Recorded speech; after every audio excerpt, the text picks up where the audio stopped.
Welcome, John, Spiro. Welcome, everybody. We might start with our second session. And this panel session is looking at the role of repair in product stewardship and the circular economy. And I'll hand it over to John Gutsakis from eWaste Watch, who's going to chair this.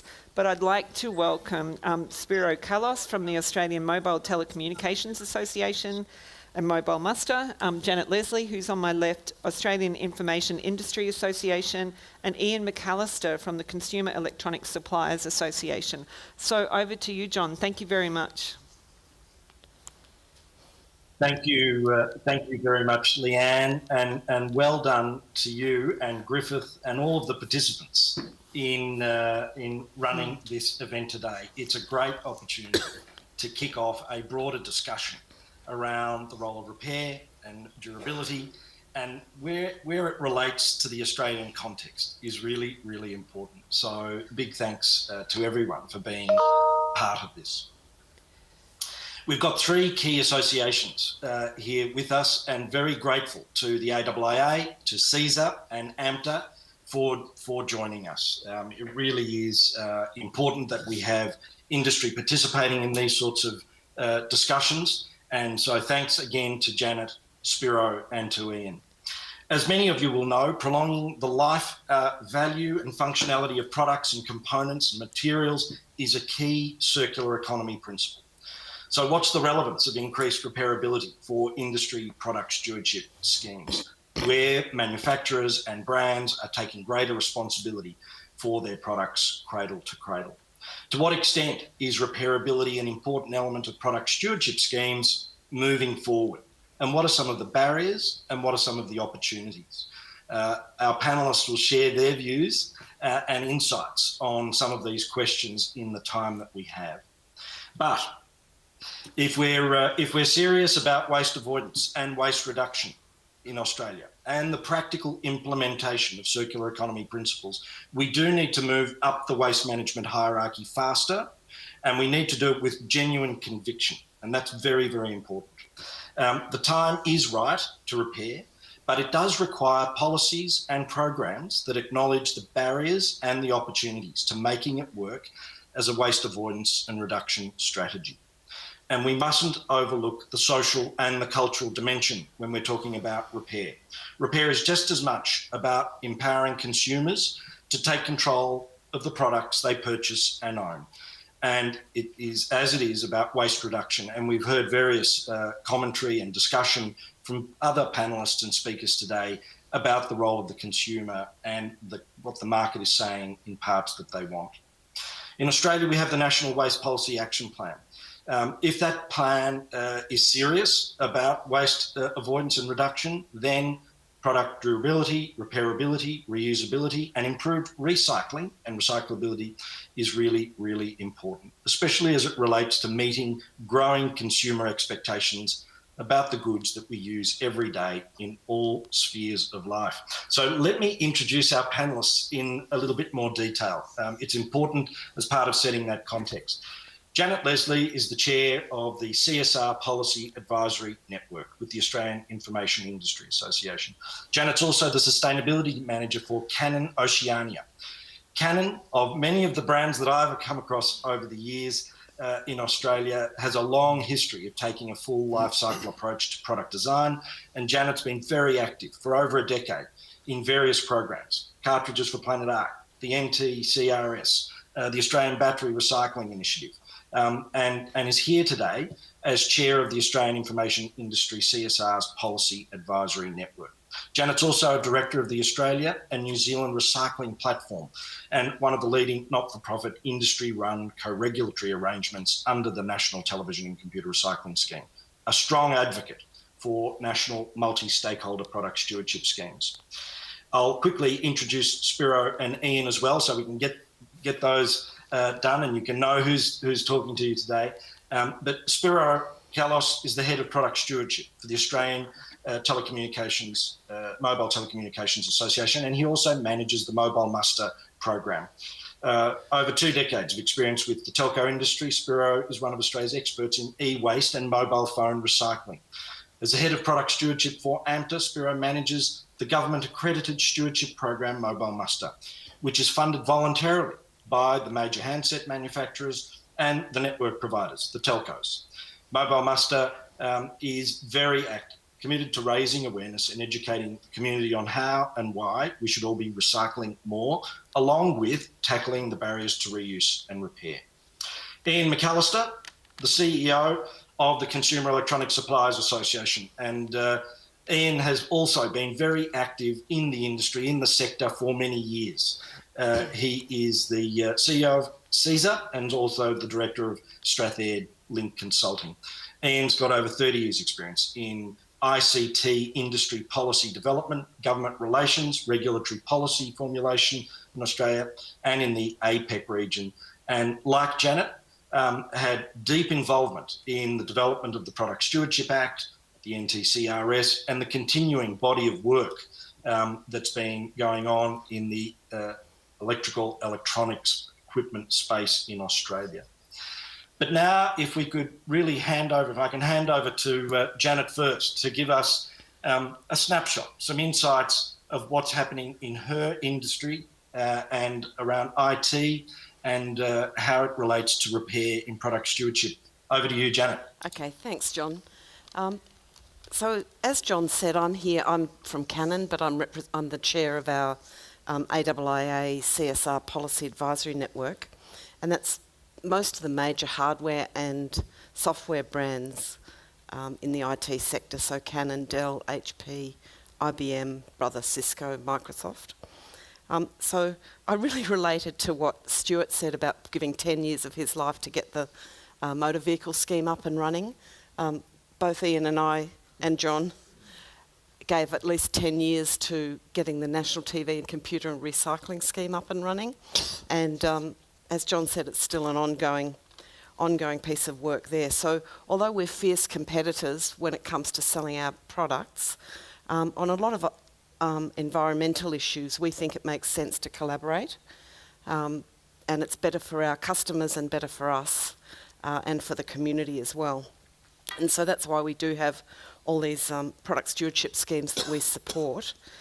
For those who don't know about the National TV and Computer Recycling Scheme, all of the people who import TVs and computers into Australia, including printers, are required to collect and recycle those products according to national standards, protecting health and safety, environmental standards.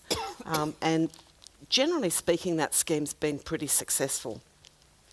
So I thought I'd just mention, before I talk about the Productivity Commission report and the recommendations about product stewardship, I thought I'd just mention some of the things that our OEMs have in place already. So in terms of product design, which is obviously where it all starts, we all have and write quite a lot of information about our rigorous programs to design products that are not only more useful for our customers, but also to reduce the environmental impact at every stage of their life cycle. So we're making smaller, lighter products with fewer resources, more renewable resources, more durable.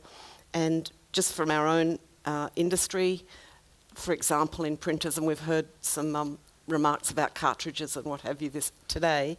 But so in our industry now, we're moving to mega tank printers, so they're printers with large refillable ink tanks, long lasting, and we have long warranties on our cameras. All of the OEMs have repair and reuse programs in place. So a lot of our products are actually leased and then brought back to us. And most of us, some companies repair parts and products in Australia, but a lot of us have international hubs where we send products for repair and reuse and then for selling into different markets. So there's a fair amount of repair and reuse going on already through those sort of programs. Most of us sell second-hand products as well, refurbished products. And in Canon's case, just addressing the point that Erin made about printers, we've tried to address some of the issues that people have with printers by having a hotline, 24-hour hotline that will really help people get get things to work properly. So I guess I just wanted to say that because there are a lot of initiatives that are already happening and that people perhaps don't know about. But in terms of responding to the Productivity Commission report, first of all, we welcome the finding that there's little evidence of OEMs deliberately designing for obsolescence. That's certainly our experience. Our equipment's becoming more and more reliable all the time. We also welcome the proposal for the ACCC to provide advice on warranty periods. It's always a really tricky thing for us to sort of compare our expectations and consumers' expectations with how long a product will last, how long you need to keep parts, how to update software programs when operating systems are changing. So I think to have a general consensus on some of those things would be really helpful. We in the National TV and Computer Scheme, we're a bit uncertain about the proposal to include repair targets in the NTCRS. And I think, well, we certainly want to be involved in the discussion because when we designed that scheme, it was very much designed as an end-of-life scheme. And the idea was that repair would be encouraged and that products would be funneled into the repair options before they came back for end-of-life recycling. So it was never designed to be anti-repair or anything like that. And we're just not sure how you would change the scheme to include repaired products within the targets. But we do have, and our past experience is that the products that come back through the NTCRS are generally speaking really old and not really fit for reuse. We're actually one of our members is doing a survey on that right at the moment. We think there's a need for further work to understand the repair industry and the asset management industry in our sector. There's not a lot of data available because the targets at the moment only relate to the regulated part of the industry. So there's a whole market out there that's not regulated, that's not really covered. We did have one idea about the targets, and that is that because it's a mature scheme now, you know, we've got a target of 80% of whatever we sell essentially has to get recycled by a certain time, which is pretty much an unachievable target. And we think that probably if you did away with that target altogether and you had a measure that was actually, this scheme has to be readily available to anybody who wants to dispose of an end-of-life device, that would be one way then of, we call it the convenience model. That would be one way then maybe you could just include repair in there somehow as well. And I guess the other point is about tracking devices. So we at ANZRP we already do include tracking devices in the e-waste, and we've actually stopped using a couple of recyclers because our products have ended up in interesting places. But one of the issues that we do that would need to be dealt with is the legislation about what's it called? Tracking. You can't put a tracking device in something without telling somebody.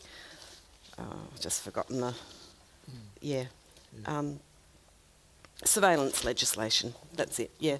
So we can do it because we've got contracts with our recyclers and contracts with our transport providers, and in those contracts we say we'll include tracking devices. But that's probably enough from me, and I'll hand back to John, I guess. Thanks, Janet. Thanks for the overview and for, I suppose, exposing some information about programs and services and initiatives that parts of the market, some consumers might know about. So very useful information. If we can move on to you now, Ian, from the Consumer Electronics Suppliers Association, to give us a snapshot of your industry, your membership, and some insights, some views, your position on the Productivity Commission draft report as well. So over to you, Ian. Yeah, thanks, John. I've just got to get a brief overview of what CESA's position is on this issue and make some comments on the some of the recommendations by the Productivity Commission. As John mentioned earlier, CESA is the premier national industry body representing the consumer electronics industry generally. Our members are well placed to comment on possible policy options to address perceived barriers to repair, as they are predominantly global suppliers, so our membership are the Samsungs and LGs and Energizers and Miele's, Electroluxes of this world, all the brands that you're familiar with. Our members are well acquainted with the EU Eco-Design Directive. In fact, Australia is rather following what's happening in many other jurisdictions around the world. So we're very close. We work closely with our sister organisations in Europe, APLIA and AHAM in the United States, where they're currently involved in the 27 states that have legislative proposals for on these issues. So we're close to what's happening worldwide. Our members have well-established repair facilities, both in-house and third-party authorised repair networks. So over the many decades, they've undertaken the vast majority of consumer electronics repair, particularly in the warranty space. CESA strongly believes the scope of future RTR proposals, if justified and demonstrating a net benefit to the community, so you have to get over the hoops of regulatory impact statements and so on. Once they're justified, we believe these proposals should be confined to major household appliances in the consumer electronics sector and focus on professional repairers, such as in the Eco-Design Directive. The professional repairer does not necessarily have to be one directly employed or contracted by the supplier. To CESA, this could be an independent body, as long as the repairers are able to demonstrate they comply with applicable regulations and standards, that they are covered by relevant insurance, covering liabilities resulting from the offered service, particularly in the electrical safety and cyber security space. In the Australian context, we believe it is important that such services should be nationwide and take account of Australia's unique consumer laws, electrical safety standards and regulatory arrangements under the Product Stewardship Act or Product Stewardship schemes. We strongly believe that a substantial data analysis mapping of the repair sector is required in order to make evidence-based proposals for future policy or regulatory options. We consider the right to repair proposals should focus upon products and repair markets where there is evidence of low durability of products, lack of repair facilities and insufficient nationwide coverage. I'll just tackle a couple of the issues we put to the submission in the Commission in our submission, things we highlighted. We believe the Australian consumer law provides very strong protection for consumers in Australia, far greater than many other jurisdictions. Consumers have incredible protections under the ACL. In addition, the durability of consumer electronics has vastly improved over time.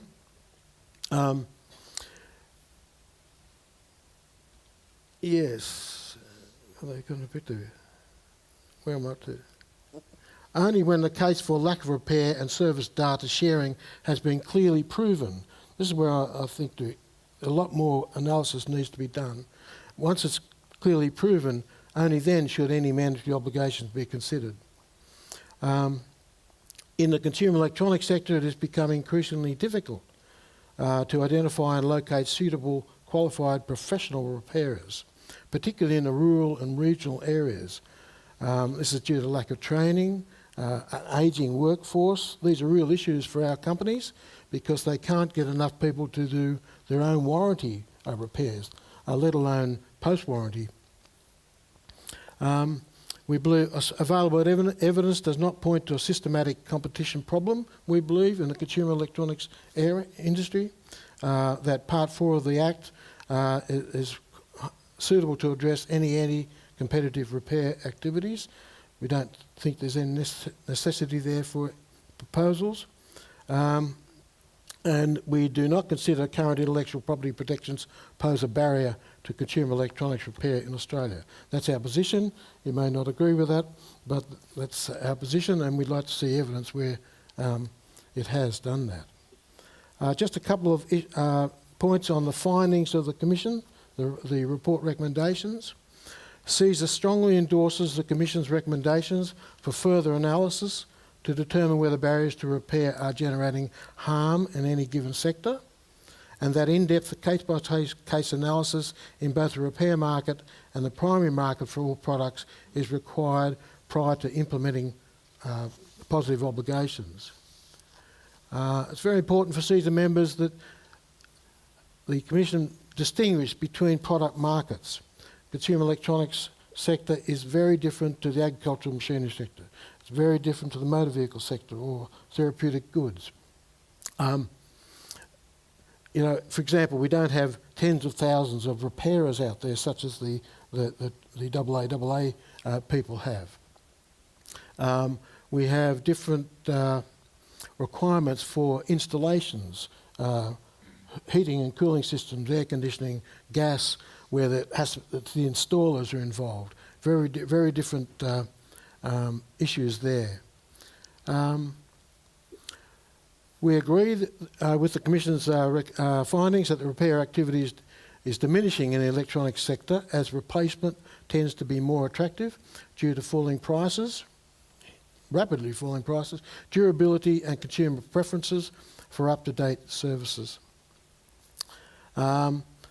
CESA does not support and has some reservations with the Commission's recommendations regarding changes to the NTCRS scheme to facilitate repair and reuse. We believe there are adequate and comprehensive policies and regulations already in place to address the e-waste issue, and that perhaps should be left to the Environment Department to work on. Our position is that the NTCRS scheme, as Janet just said, is a scheme for recycling. It's of only a segment of the e-waste area. It's only 2 lines, computers and televisions. There's a vast amount of other e-waste generated out there that have not been included in the NTCRS scheme. Despite industry, we have been lobbying for years and years for the government to pick up the WEEE directive in Europe and add many other e-waste streams to the NTCRS scheme, but it has fallen on deaf ears to date. The NTCRS scheme was not designed for reuse and refurbishment. It's an end-of-life issue, not a prolonged life scheme. We do question how co-regulatory bodies, as suggested in the report, could undertake repairs, who would fund the repairs, who would own the repaired products, and who would take responsibility for the repaired product, particularly in regard to electrical safety and data security once it was repaired.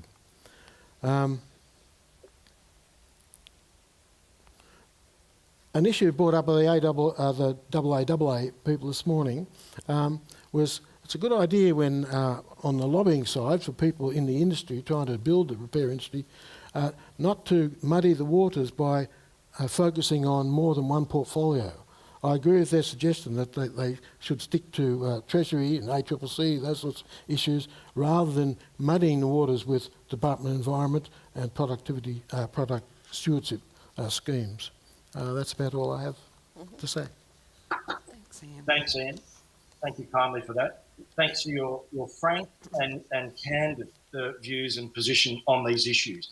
Many of the issues you raise, the questions that you pose, are really being in part addressed by the review of the Product Stewardship Act, where there are several recommendations looking to deal with the role of repair, reuse, durability and recyclability in relation to electrical and electronic products, and also the proposed or the draft report from the Productivity Commission.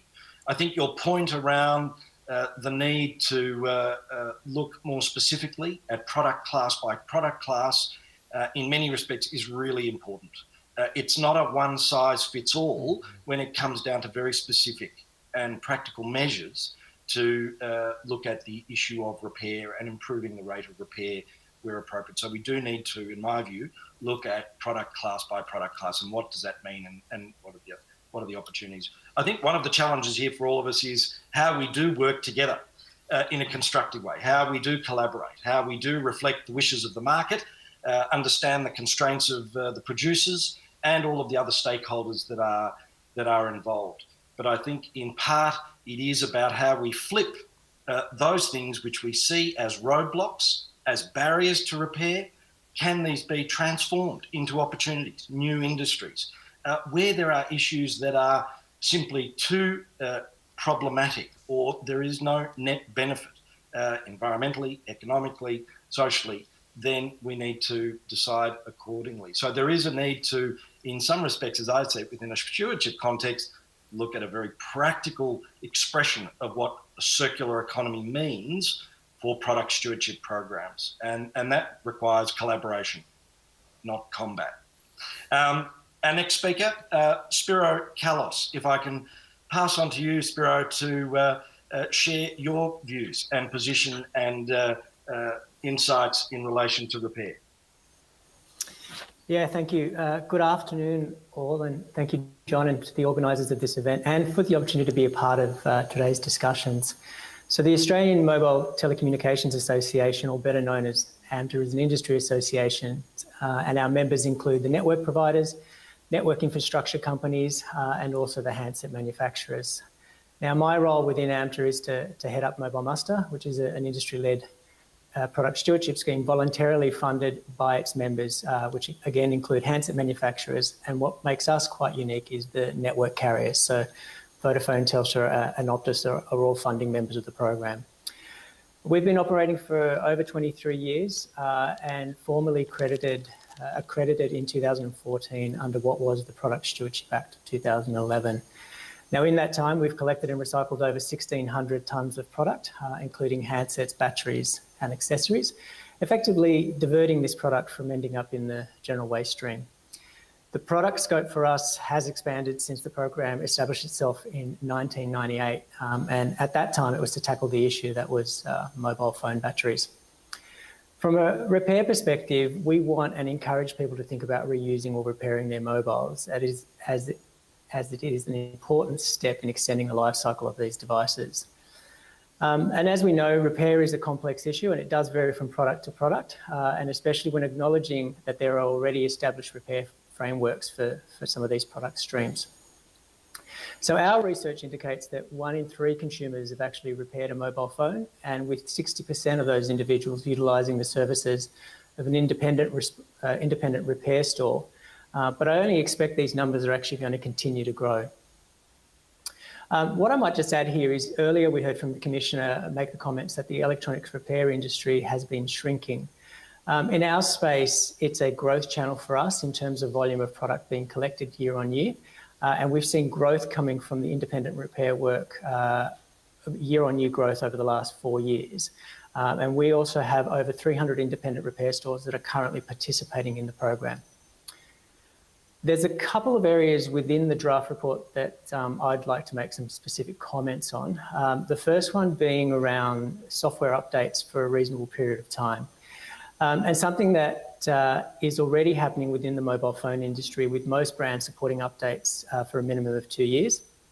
But what we are seeing is that updates are being used as a competitive advantage against the brands themselves. So just a couple of examples. Nokia recently announced a campaign called Love It, Trust It, Keep It. And they're encouraging their customers to hold on to their devices for longer and supporting them with software and security updates of 3 years. Samsung only recently, in fact last week, announced security updates of up to 5 years across their devices. But ultimately, the flow-on effect here is that consumers hold on to the devices for a longer period of time. And so the average ownership now is sitting at over 2.7 years. Secondly, I just want to touch on the role of product stewardship, and I guess that's where my experience lies. So historically, in this country, product stewardship has been about collecting and recycling product. Now, I'm a supporter of Mobile Muster becoming more than that and actively encouraging consumers to play their part within the circular economy.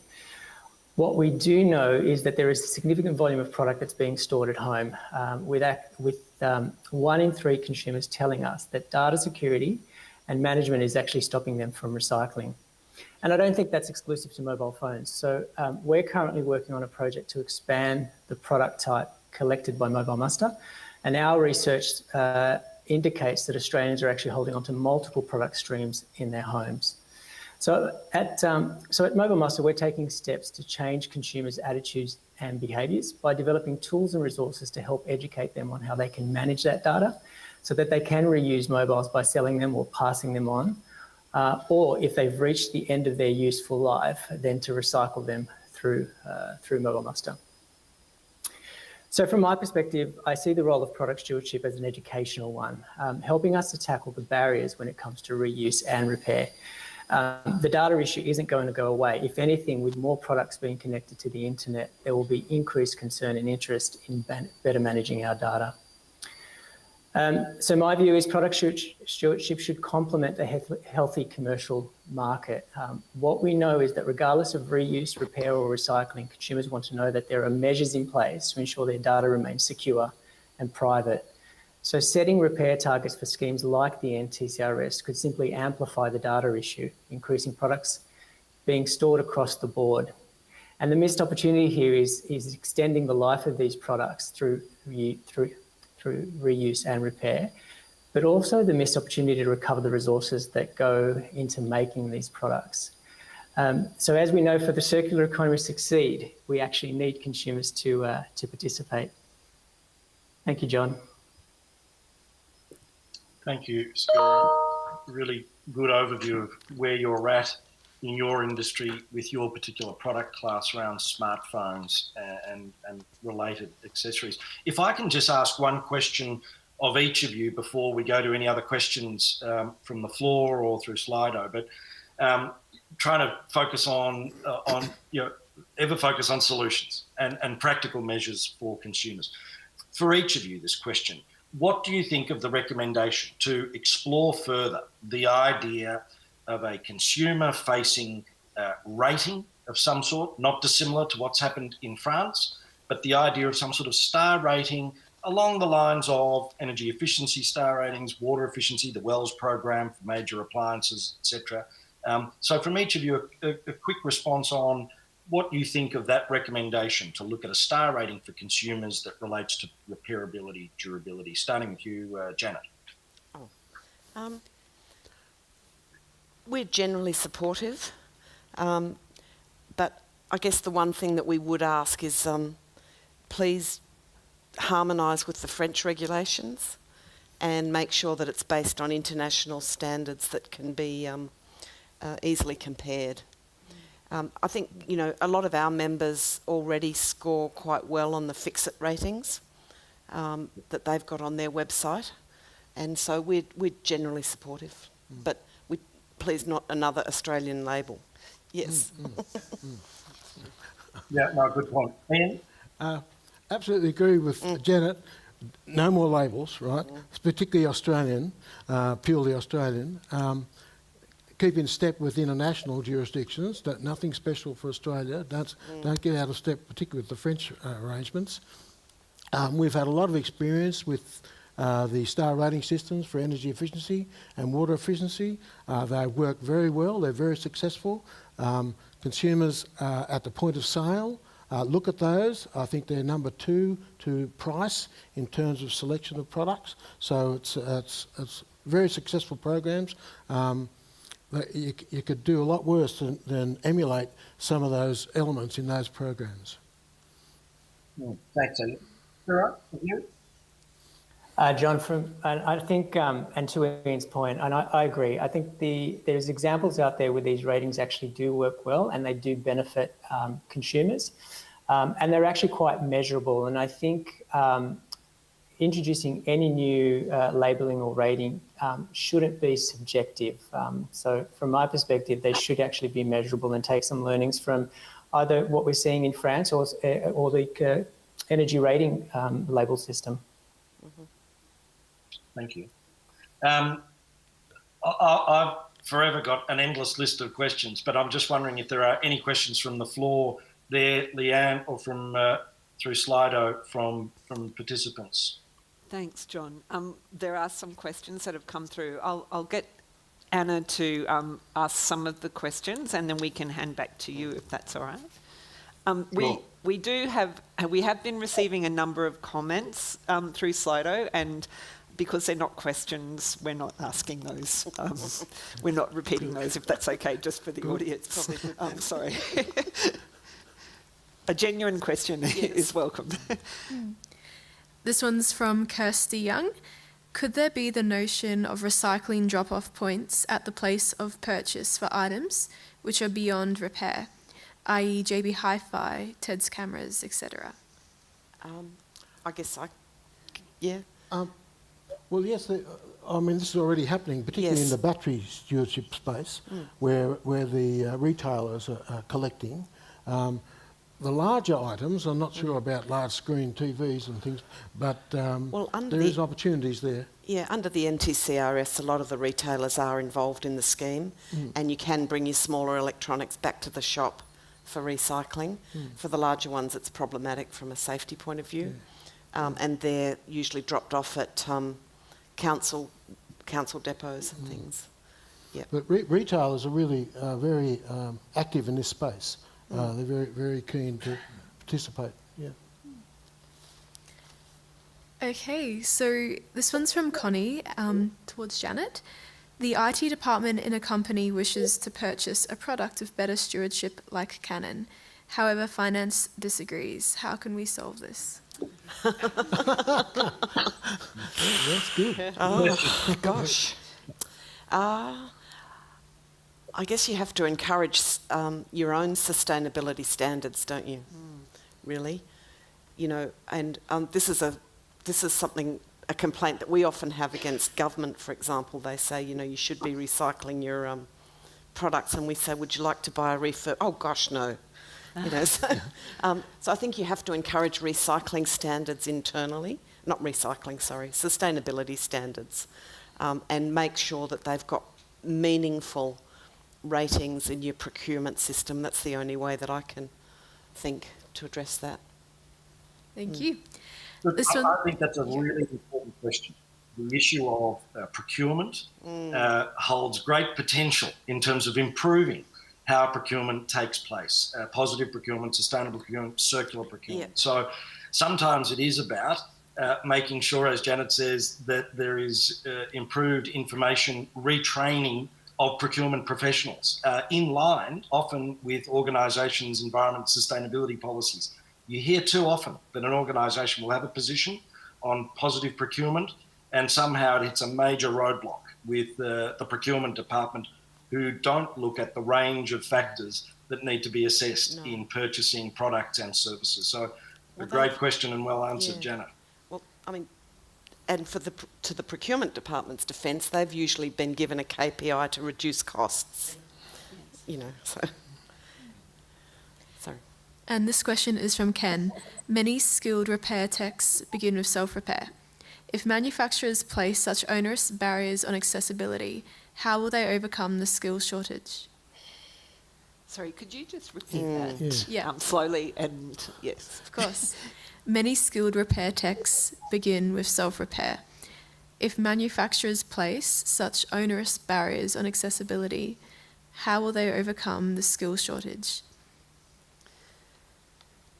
Well, I'm in neither industry, but I might just have a go. I think this is a very issue that probably Tim spoke about, and we have seen other people speak about the availability of information and repair manuals, and certainly this is Carl Wine's whole business model of providing information where they reverse engineer products and make that information available.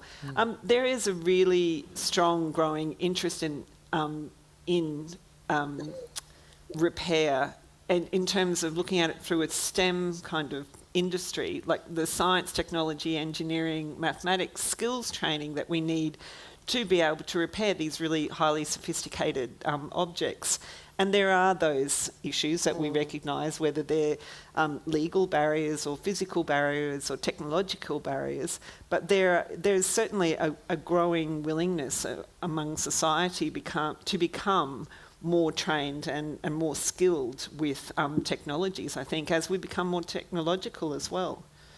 And that's certainly not to say that manufacturers are, as we say, taking steps positively to hinder repair or that education and training that needs to take place. There's lots of really good examples within, as we say, training schools and skills schools where there's actually industry working in partnership with training programs to help develop those skills.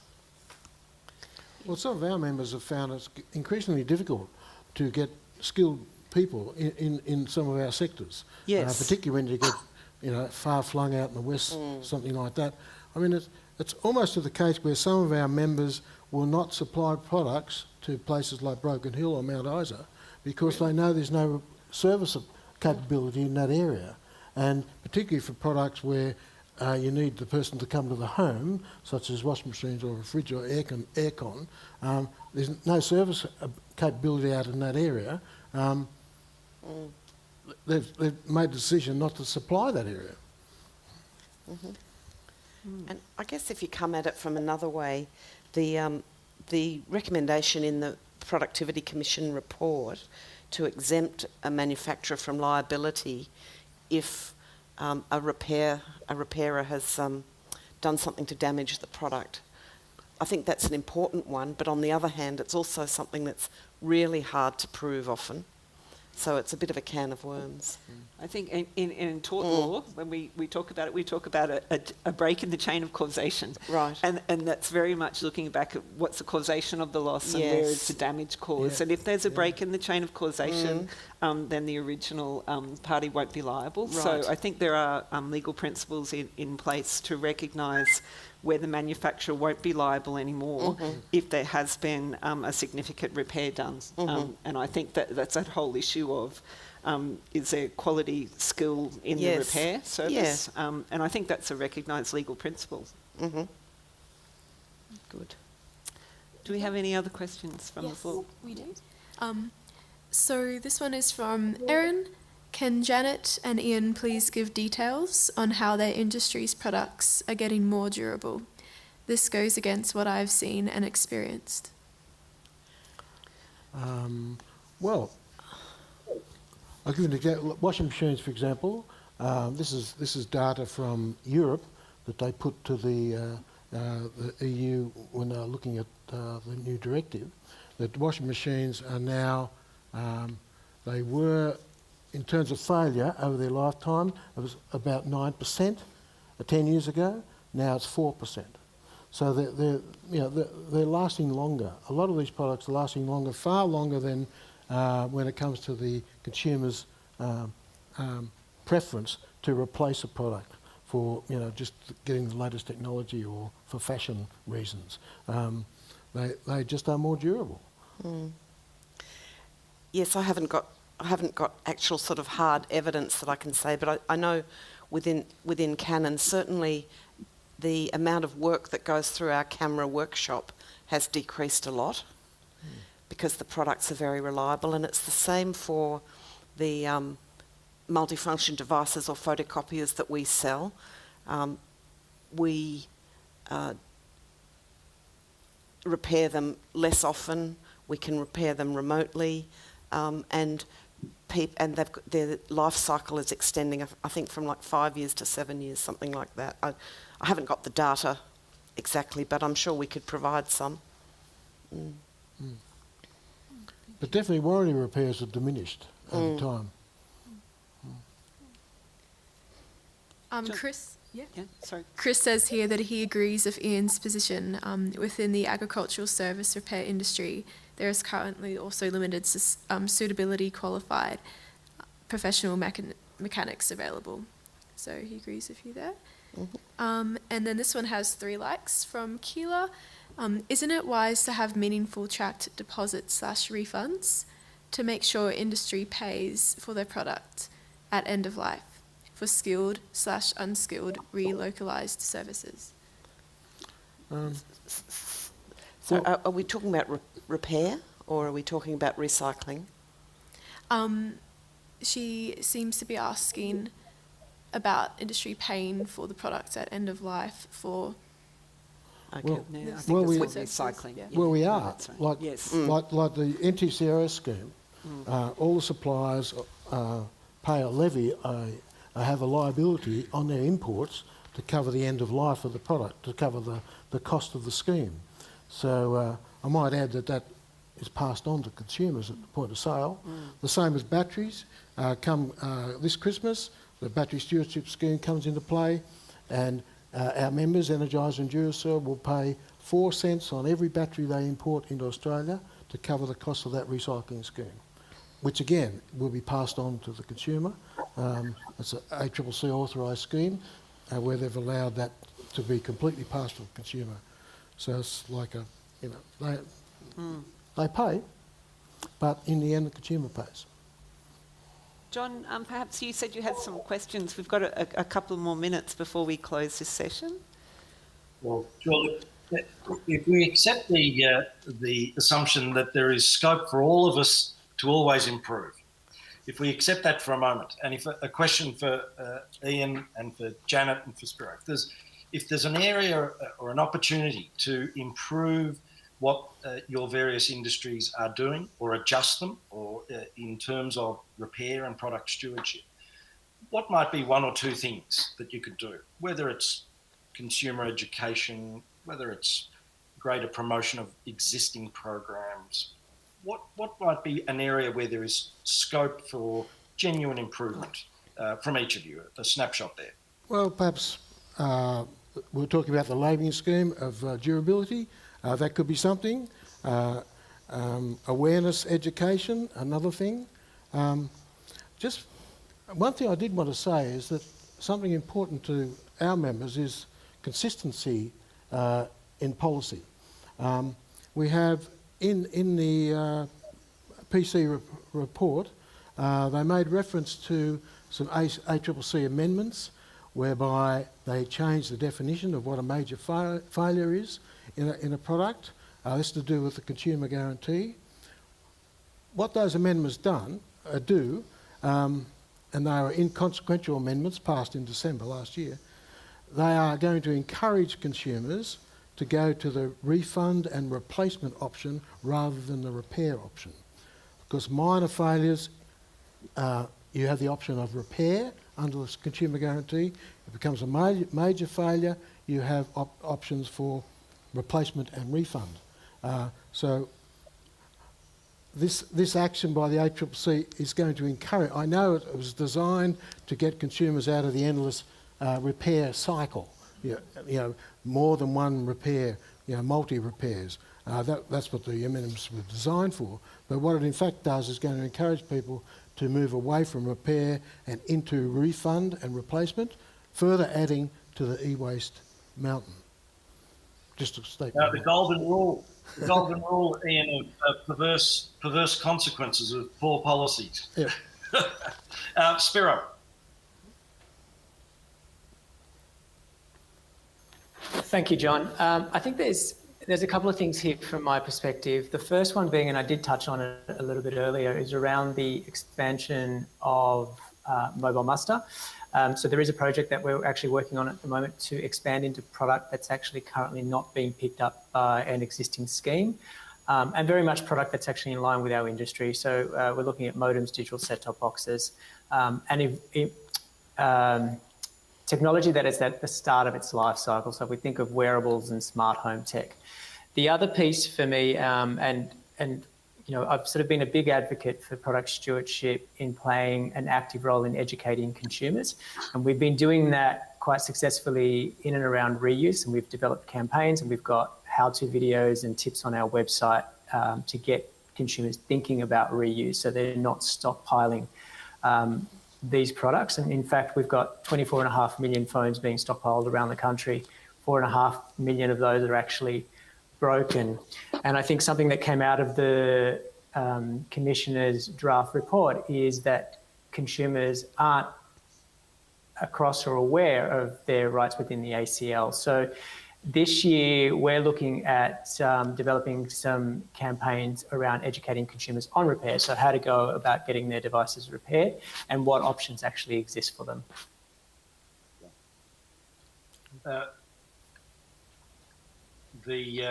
Anything further from you, Janet, or Ian, or Spiro, on any of that? I think, you know, we touched before on the need to expand the scope of the NTCRS to cover anything with a plug, basically. So we want economies of scale and not separate schemes, not one for batteries and one for TVs and one for packaging and cartridges. If we can have, you know, a national scheme that then has scale so that you can funnel everything into it, and then you can funnel the stuff that's repairable off, I guess, before it gets to be recycled. I think that's one thing. The other thing is that we need to do a lot of work to encourage reuse and also products made of recycled material. So whatever sort of incentives we can put in place to encourage that, I think, would be helpful. No, thank you, Janet. Look, if I can maybe finish just with a couple of comments. First one is thank you so much to our industry representatives joining us today.